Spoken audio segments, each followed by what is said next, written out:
Hello everyone, it's Kiyoshida, and I've returned with yet another update on the map theory document. This time, I'm bringing a lot of additions, corrections, and changes to make reading the document easier.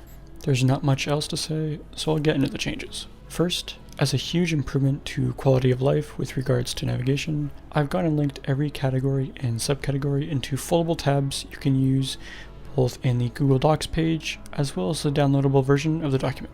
This is interactable, and clicking on any of the categories and subcategories will bring you to their respective place in the document.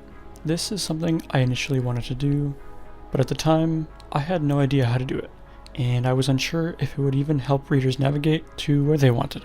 I'm happy to say that it in fact does help a ton, and is something I learned and applied to the document. Having a branching index makes it so much smoother and is orders of magnitude easier heading to a specific section you're looking for. This is by far one of my favorite changes and improvements, and any version after this will be updated into the tabs to keep navigation easy.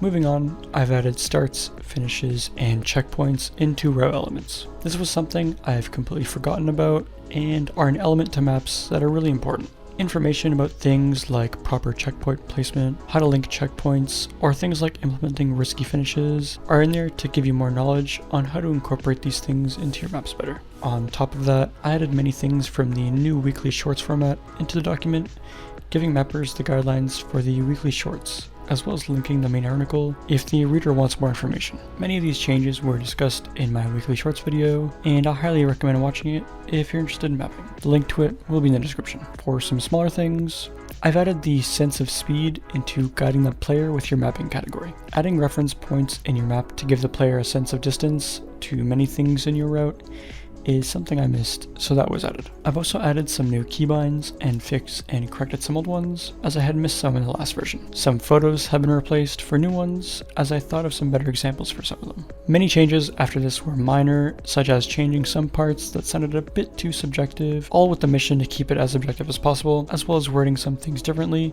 and adding some minor corrections here and there. And that's pretty much everything. The new link to download or view the document will replace the old link on my original videos and will be in the description of this video if you'd like to take a look. I appreciate the feedback and the responses I've been getting, especially from some amazing mappers. Having many talented people in the Trackmania community appreciate the work I put into something like this is great, and I also appreciate everyone who decides to share it with their friends or peers. I also want to thank the user who decided to post my video on the official Trackmania Reddit page, which was amazing to stumble upon randomly. Seeing my work on the front page was super heartwarming. Again, if you have any feedback, criticism, or comments you'd like to make, feel free to message me on Discord. Thank you again, and have a wonderful day.